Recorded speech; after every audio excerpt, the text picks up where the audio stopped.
আমি টুম্পা অটোওয়ালি পৌঁছে দেবই টাইমলি। স্যার কালকে সকাল 11টার সময় একটা বড় সাহেবের সাথে মিটিং আছে স্যার। হ্যাঁ জানি, আমি আগেই থানায় চলে আসব, কিছু কাজ বাকি আছে। আচ্ছা স্যার। এ কি, বসুন বসুন। আপনারা মানে নতুন কোনো ঝামেলা নাকি? স্যার অর্কদা, আমরা চেষ্টা করছি ওনাকে খুঁজে বের করতে। আমরা অর্কদাকে খুঁজে পেয়েছি স্যার। বাবু একটা আশ্রমে গেছিল স্যার, আমরা সেখানে বাবুকে খুঁজে পেয়েছি। তাহলে তো ভালো কথা, আর তো কোনো চিন্তা নেই। আসলে অর্কদাকে কয়েকজন কিডন্যাপ করে নিয়ে গেছে। আপনারা তো নিশ্চিত হয়ে বলছেন কি করে যে কেউ কিডন্যাপ করেছে? কোনো ফোন এসেছিল? স্যার টুম্পা বাবুকে ফোন করেছিল, বাবুর ফোনটা গুরুজি ধরেছিল, গুরুজি বললেন। আবার এই গুরুজিকে? অ্যাকচুয়ালি বাবু যে আশ্রমে ছিল সেই আশ্রমটা গুরুজি চালান। কোথায় এখন উনি? এখন আশ্রমের দিকে গেছে। আপনি একটা কাজ করুন, গুরুজির নাম্বারটা আর আশ্রমের ঠিকানাটা আমাকে দিন।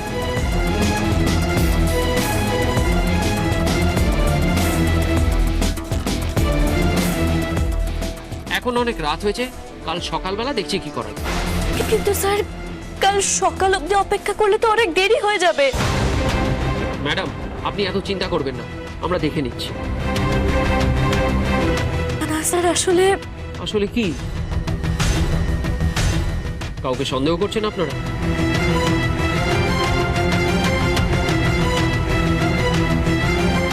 হ্যাঁ স্যার। কাকে? অশোক মল্লিক, উনি কে? আমাদের কাকু।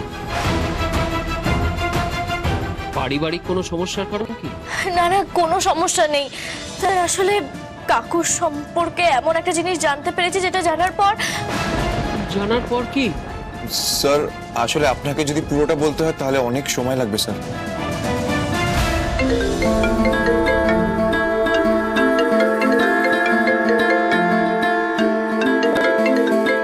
আবির বাবু বলছি, আপনি একটু কথা বলুন, আমি ফোনটা ধরে আসছি।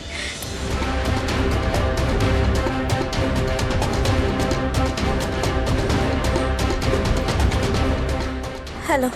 চিন্তা করো না, এখনো পর্যন্ত অর্ক বেঁচে আছে, কিন্তু সাবধানে, কেউ যেন জানতে না পারে আমি তোমাকে ফোন করেছি। থানাতে আছো তো আবিরের সাথে, সারাক্ষণ আমার লোকজনেরা তোমাদেরকে চোখে চোখে রেখেছে, আমার থেকে লুকিয়ে তোমরা কিচ্ছু করতে পারবে না। কাকু, কাকু প্লিজ অর্কদাকে ছেড়ে দাও।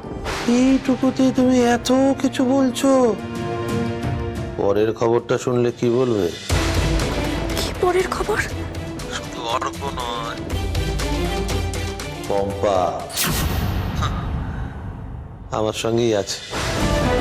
কাকু তুমি কেন এরকম করছো? কাকু ছেড়ে দেবো, আমি দুজনকেই ছেড়ে দেবো, কিন্তু তার জন্য তোমাকে আমার জন্য কিছু করতে হবে। বলো না, কি করতে হবে বলো, তুমি যা বলবে আমি তাই করবো, কিন্তু তুমি দিদি আর অর্কদাকে ছেড়ে দাও। আমি তোমাকে একটা ঠিকানা পাঠিয়ে দিচ্ছি, কাল ঠিক সকাল 10টায় এই ঠিকানায় চলে আসবে। তারপর যা কথা বলো আমি তোমার সাথে বলবো। কিন্তু কাকু, কোনো কিন্তু না। আর একটা জিনিস মাথায় রেখো, একা আসবে, শুধু সেটুকু না, আমি যে তোমার সঙ্গে ফোনে কথা বলেছি বা তোমার সঙ্গে কন্ট্যাক্ট করেছি, এটা যদি কেউ জানতে পারে তাহলে আমি তোমাকে কথা দিচ্ছি অর্ক আর পম্পাকে তুমি ফিরে পাবে, কিন্তু জানতো না তাদের ডেড বডি তোমার কাছে পৌঁছাবে। মাথায় রেখো, চাপ আছে। হ্যালো হ্যালো হ্যালো কাকু।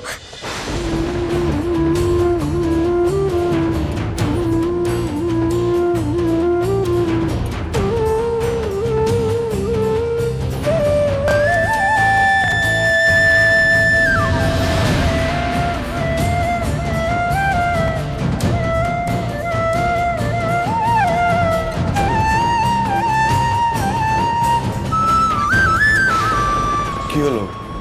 কে ফোন করেছিল? বাড়ি থেকে। ওদের তো চিন্তা হওয়াটা স্বাভাবিক। বৌমা, তুমি যদি এভাবে অসুস্থ হয়ে পড়ো এই মুহূর্তে, তাহলে কি করে চলবে বলো তো? কি করব বলুন তো বাবা? হ্যাঁ, আমার বড় ছেলেটা এতদিন আমাকে ছেড়ে রইল,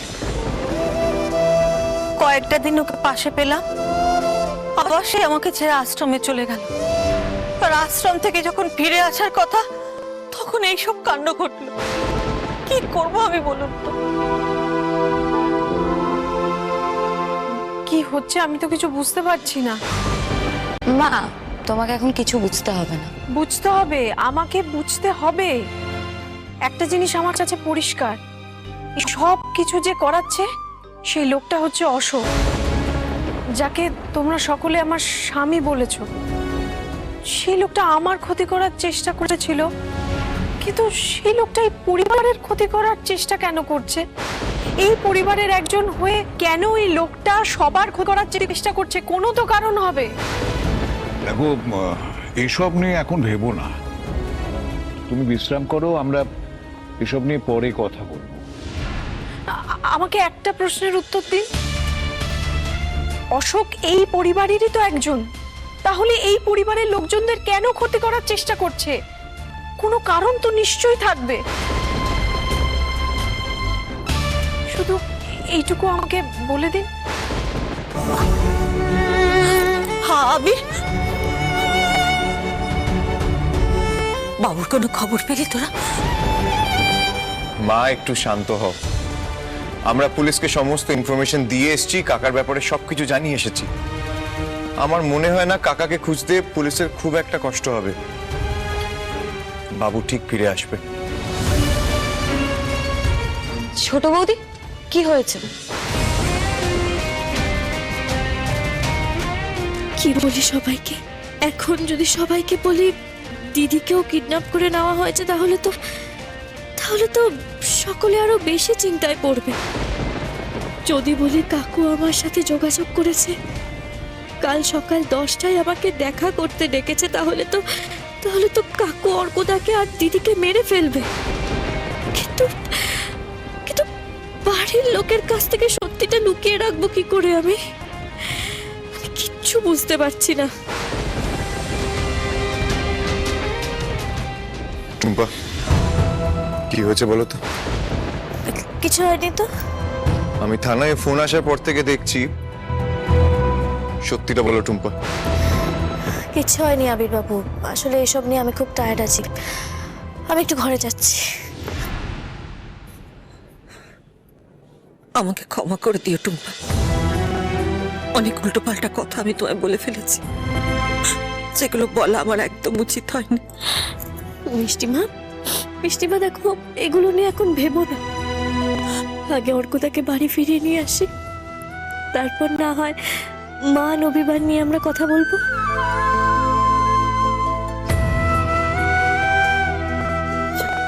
যাও, একটু রেস্ট নাও, যাও। অনেক ধকল গেছে।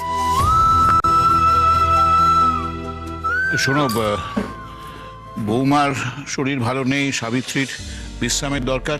এখানে দাঁড়িয়ে থেকে কোনো লাভ নেই, চলো যে যার ঘরে চলো। এসো এসো।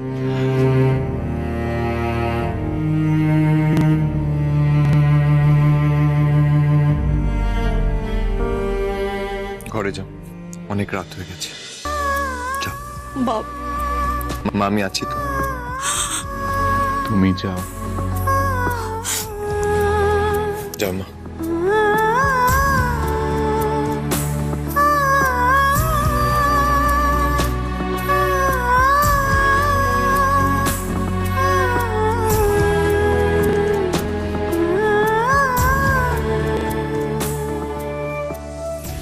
দাদা, তুই একবার ছোট বৌদির কাছে যা।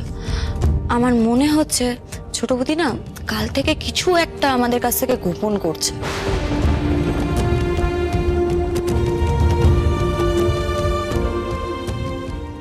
ঘাটে যাই।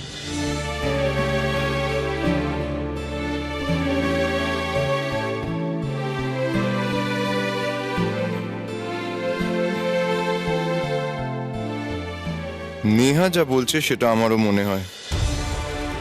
আমারও মনে হচ্ছে টুম্পা আমাদের সকলের কাছ থেকে কিছু লুকিয়ে যাচ্ছে।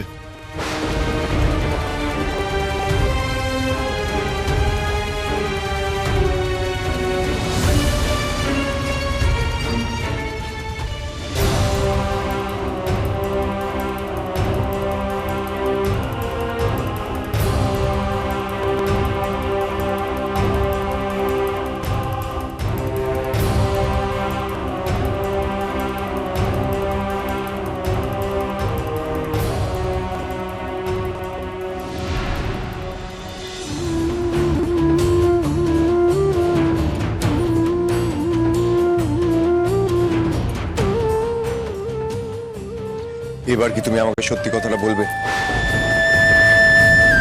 সত্যি বলার কিছু নেই। আমি আমি কোনো মিথ্যে বলিনি। তুমি আমার স্ত্রী টুম্পা, কখন সত্যি বলছো আর কখন মিথ্যে বলছো সেটা বোঝা আমার কাছে খুব একটা কঠিন নয়। দেখো টুম্পা, শুধু আমি নই, এই পরিবারের সবাই জানে তুমি আমাদের কাছ থেকে একটা সত্যি গোপন করার চেষ্টা করছো, আর সেটা করতে গিয়ে নিজের মধ্যে অস্থিরতা বাড়িয়ে তুলছো। টুম্পা, এটা করার তো কোনো দরকার নেই, আমরা তো সবাই তোমার নিজের। আবির বাবু, আপনি এটা খুব ভালো করেই জানেন, এই পরিবারের প্রত্যেকটা সদস্যকে আমি মন থেকে ভালোবাসি। আমি এমন কোনো কাজ করব না যেটাতে এই পরিবারের কারোর কোনো ক্ষতি হয়। সেটা আমরা সবাই জানি টুম্পা, আর তাই তো এখানে দাঁড়িয়ে তোমার সাথে এই কথাটা বলছি। কিন্তু তোমাকে এত অস্থির আমি কখনো দেখিনি। প্লিজ টুম্পা, বলো না কি হয়েছে।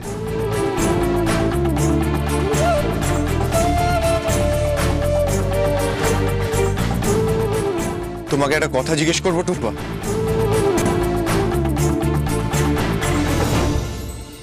করুন। কাকা তোমাকে ফোন করেছিল?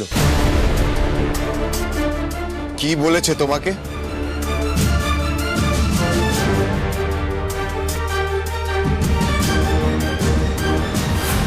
আমি যে তোমার সঙ্গে ফোনে কথা বলেছি বা তোমার সঙ্গে কন্ট্যাক্ট করেছি, এটা যদি কেউ জানতে পারে তাহলে আমি তোমাকে কথা দিচ্ছি, তাদের ডেড বডি তোমার কাছে পৌঁছবে, মাথায় রেখো।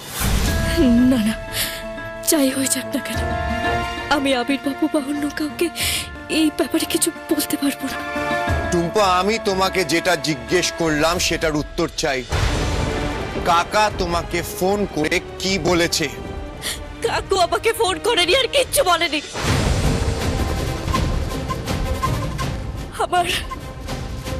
আমার খুব ক্লান্ত লাগছে, আমি এখন ঘুমোবো।